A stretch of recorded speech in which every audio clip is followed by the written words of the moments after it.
Dynamic duo here. It was beautiful. Oh.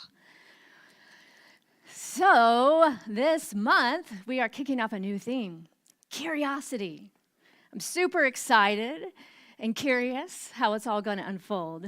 Curiosity is one of my core values, so I'm really grateful to get to dive into this topic and the many nuances of curiosity throughout the month.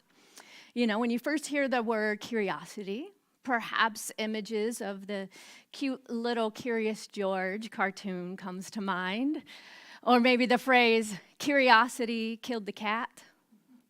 I'll tell you, curiosity almost killed my cat this morning when she got on the counter and started to get into the cupcakes we were going to bring, right? Synonyms such as inquisitiveness, asking questions. I think of the 3, 4, 5, 6, 7-year-olds saying, why is this? Why is the sky blue? Why do we do this? Why is that? That endless inquisitiveness of the young child that lives within us all. Openness. Another way of looking at curiosity is being open, yes? Open to exploring things, to seeking more knowledge, and to acting on new ideas, being open.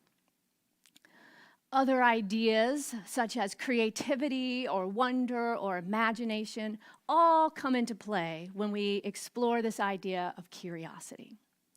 But I really like Brené Brown's definition, which shouldn't surprise many of you because you know I'm a super fan. So Brené Brown defines curiosity as interest in a cognitive openness to engaging with a topic or experience. Curiosity is recognizing a gap in our knowledge about something that interests us and becoming emotionally and cognitively invested in closing that gap through exploration and learning. So, maybe a little heady or a little wordy there, but basically it's this energy of just craving new information, right? Of learning, of exploring, not only with our mind, but as you said, it also involves our emotions. So when the two come together, we can really get curious and close that gap between what we know and what we desire to know or experience. Curiosity also relates to this idea of getting curious about our inner world, navigating the interiors of our soul, of our mind, of our spirit, noticing what motivates or drives our behavior, our reactions or responses to certain things in the world, and even deeper, really being willing and getting curious around our triggers or our wounds, and how we can better support ourselves in healing by understanding ourselves even better. So these are some of the places we're going to go this month. And, you may notice every Sunday we affirm that we are committed to curiosity so that we may provide a loving space to be reminded of the truth of who we are. So I want to explain a little bit about what we mean by this idea of being committed to curiosity in that way. So to me, one aspect of it is, as Ahava, as the leadership here, we are committed to always looking at what is working and what isn't in order to be adaptable, especially in this ever-changing world, in order to provide the community what it needs moment by moment. So we remain committed to curiosity so that we can provide a safe and loving space, because that may change. What our community needs may change as we learn and grow and fill in the gap between what we know and what new information is emerging. How can we get curious to bridge that gap and create a loving space? It also invites each of us into going deeper to look at our own perceptions and judgments, fears, doubts, so that we can just notice and get curious in order to show up for one another from a more loving space, yes? So hopefully that gives you a little more groundedness when we say that word, that it's not just another word, but you can begin to affirm and embody what we mean by remaining open to curiosity, to provide a loving and safe space. And, curiosity is one of the most basic calls of life. As I mentioned, it comes at birth. We wake up, we open our eyes, and we get curious to learn and discover something new, as everything from birth is a new experience. And so this idea lives within all of us, and yet beyond that childlike curiosity and wonder, if we choose to cultivate and to harness this idea of curiosity throughout our life, it can really be a superpower. So the theme this month is curiosity as a superpower.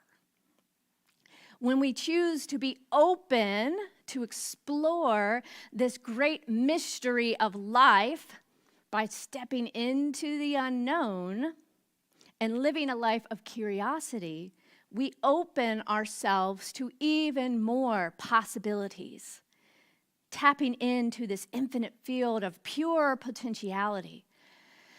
Even though it may be a little uncomfortable, we are willing to dive in and to explore.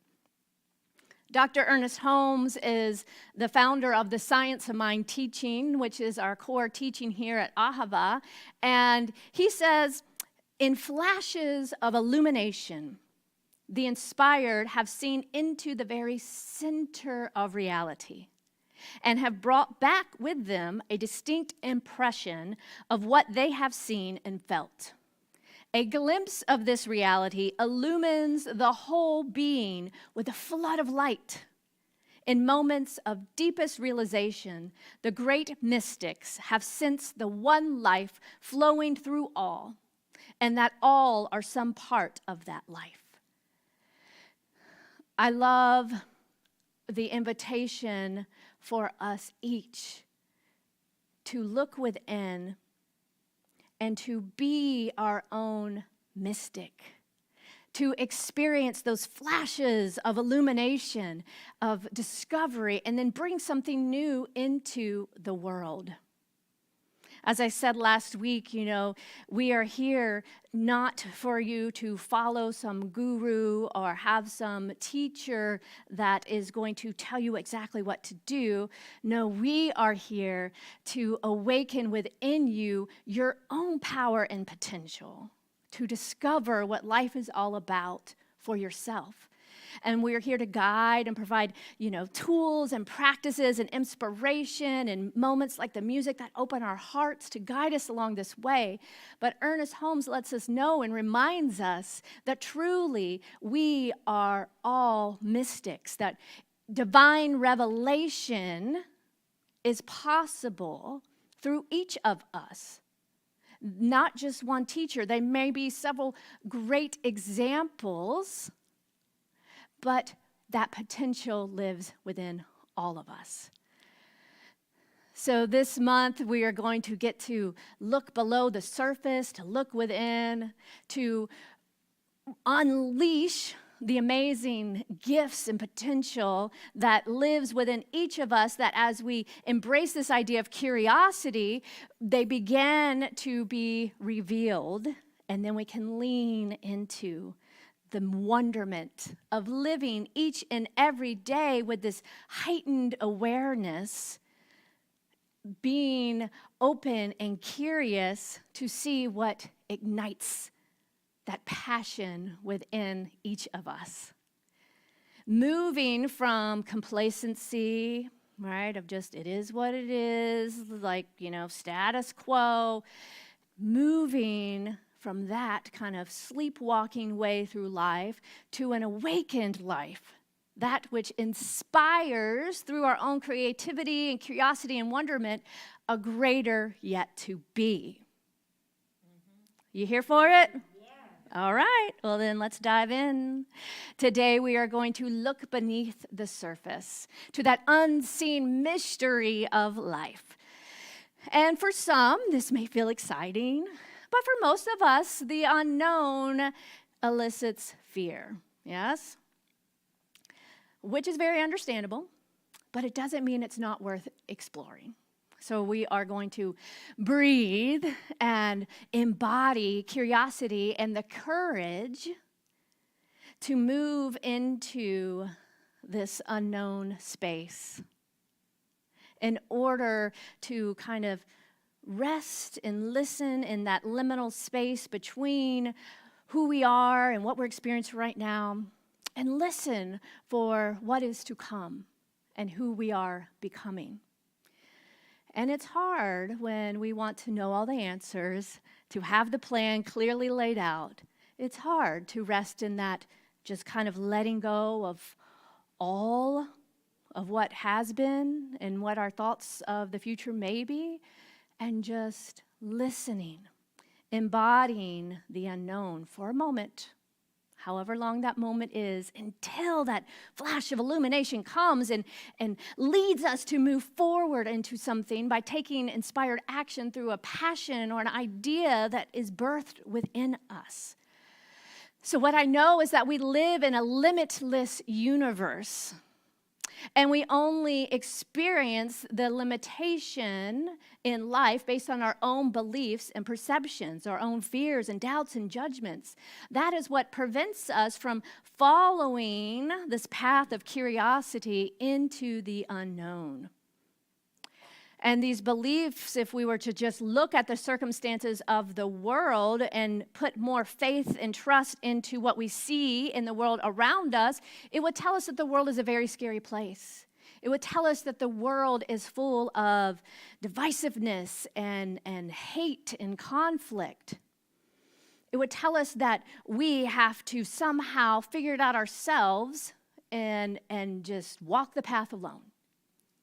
But we are here for something different.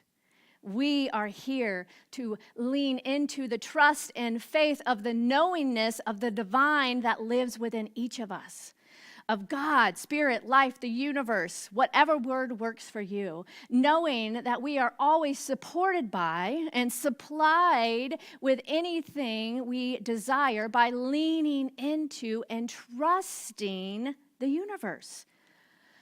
Allowing spirit within us to be right at our side, hand in hand, leading and guiding us. So let's get curious as to how our life could be different if we began to listen more to that voice of spirit instead of the outpicturing of the world.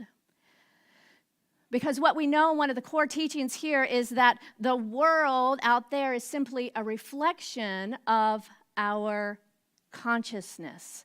And not just our individual consciousness, but our collective consciousness.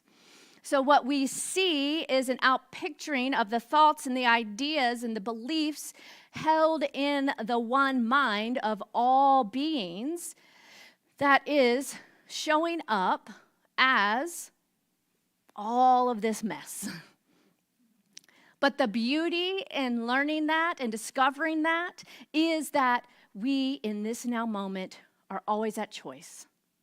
And we can turn it around collectively by individually doing our own spiritual work. To remember the truth that life is love, life is peace, life is wholeness. Life is beauty, life is harmony. So the more we embody these qualities and notice and get curious about these qualities in life and put our focus on the beauty and the good and not just those sensational things that the news thinks is worthy of telling the story because it makes more money, because it plays on that baseline part of our brain that wants chaos and drama, right? So we have to break free of that and show up as something new and different if we want to experience something different in the world. And we're at a time where a lot is shifting A lot is stirring, and we might not know exactly what's to come on the other side as we begin to challenge the systems and the structures that we have always, at least in our lifetime, these structures that we have lived in, as we begin to challenge them, to get curious about, like, well, why do we do it this way? Why is our financial system, our education system run this way? And to look at, and who does it benefit? And then to choose, something new. And to know it is possible. It is possible to build a world with systems and structures that lift up and raise all bodies, all beings, equally. But sometimes you got to tear it all down and rebuild.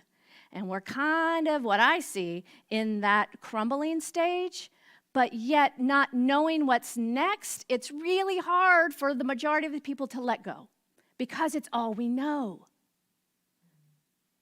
But the more of us who are willing to let the crumble happen and sit in the unknown for a moment and listen to what is wanting to be rebuilt, the more of us that embrace this curiosity, it will happen. We will let go. We will see transformation in our lifetime in order to allow our bigger vision of centers for spiritual living to be embodied, which is a world that works for everybody. So this time is much like the caterpillar's transformation to a butterfly. We're all very familiar with this beautiful metaphor that nature provides us. So the caterpillar, she doesn't enter the chrysalis just to make a few small adjustments, like, I'm going to choose to create this chrysalis, and then maybe I'll come out with, a new antenna. It's not like we are walking into our closet and changing our clothes. It is a complete transformation. The body of the caterpillar is completely melted down to a primordial goo from which the butterfly is then formed, from these imaginal cells. So this primordial goo phase is when the caterpillar is no more a caterpillar, and yet it is not yet a butterfly. What it is this goo of imaginal cells. And the imaginal cells have within them the potential of what is to become. But the caterpillar doesn't know that. So we have these imaginal cells within us and within the collective consciousness of the entire universe, and within our planet. Mother Earth herself has these imaginal cells of what is to come with a divine unfoldment of life in a natural way. But it's not easy to not know. Most of us would not willingly choose to wrap ourselves up in a cocoon in order to completely dissolve our entire sense of self and being and ego for something new to emerge without signing on paper saying, well, what's on the other side? Am I guaranteed peace, prosperity, happiness, joy? Sure, I'll do it if you can guarantee that, right? We live in this world of guarantees, and what we need to, in order to experience a catapult, a whole paradigm shift, is a willingness to embrace the unknown. When our desire to know more, to become more, is stronger than our fear of the unknown, we are compelled to find a way. And we can lean into the conviction that the universe is for us. We can lean into our faith and allow our fear to be transformed into excitement and curiosity. I've shared before that fear and excitement are on the same continuum on the emotional scale. And sometimes we can dance from one end to the other, moment by moment. So as we grow and as we expand and we begin to really seek that power and that curiosity within ourselves, we can dive deeper and discover new things. And this is where new ideas will be birthed in order to build a new world that works for all. Recognizing God, life, spirit in everything. Embracing the unknown invites us into that liminal space between who we are now and who and what we are becoming. And it requires imagination. We have the power to get to shape and co-create who we are here to be and create this world through our imagination. So as we get quiet and we listen for that divine insight and that inspiration, then we get to use our imagination to begin to picture and visualize and have conversations about this new world, how we choose to experience life as a place of peace and wonder and harmony. So what is it that you want to experience, to embody, to become for yourself and the world? These are some questions that you may want to take into your own practice this week to invite in curiosity through your journaling or meditation or while you're walking, to just ask, okay, Spirit, who am I to become? What am I to embody? What is mine to do to help create this new world? And you will discover within you those imaginal cells, that wisdom that is seeking to become and to birth something brand new through you. So this week I invite you to be willing to look, to listen, to get curious, to revel in the discoveries and the beauty of the natural world all around us, and let that spark our imagination of what is possible. And then have the courage to lay aside the fear, surrender to the goo, that liminal space, not just rushing from one place to another. This is a very important stage. It's a very important season of life to not just go from one thing to the next without actually listening and pausing and surrendering and reflecting and meditating and making sure that it's not just the ego wanting to avoid discomfort going from one thing to the next. To sit in the discomfort for a bit and really make sure that we feel that illumination occur before we choose to move forward. So I invite you to stay curious as to what is seeking to emerge in, as, and through you on behalf of our entire collective consciousness. And let's see what we can create together for this community at Ahava, for Lexington, for Kentucky, for our world. Are you in? Yeah. All right, let's do it. Let's take it into prayer.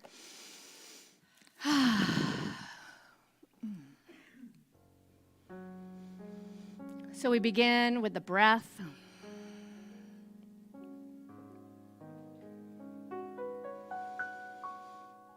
First, just noticing and getting curious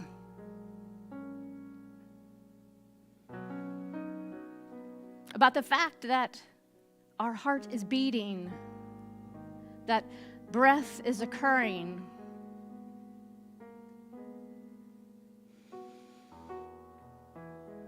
How amazing it is. The resilience of life. And to know and to recognize that this one life, this interconnectedness, this cosmic isness of the entire universe is pure potentiality. It is love, it is peace, it is freedom, it is creativity. How good it is to notice, to have eyes to see the good, to have eyes to see that freedom and creativity and life is my birthright, that abundance is my birthright. Freedom is flowing in, as, and through me right here, right now. So I know and recognize that if this is true for one, it is true for all. And therefore, from this place of oneness, I speak this word on behalf of myself and our entire community and anyone who is hearing the sound of my voice right here, right now. That we are birthing a new world. A world based on freedom and creativity and joy, peace and beauty and harmony and equity. A world that honors all life. That something within us knows. So I know right here, right now, that I powerfully step forward into that space of the unknown. That I allow myself the breath to rest in the mystery of life, to listen to that voice of spirit for what is stirring within me, for what is mine to do to support and create this new world. So I know that a healing, a shift, transformation is happening now. That we are waking up, we are integrating all that we have experienced and embodying all that we desire to be, do, and become in this world. And it is with great gratitude for the fulfillment of this prayer that I release it into the action of the law that always says, yes, yes, yes, my beloved, it is done. And it is so. And together we say, and so it is.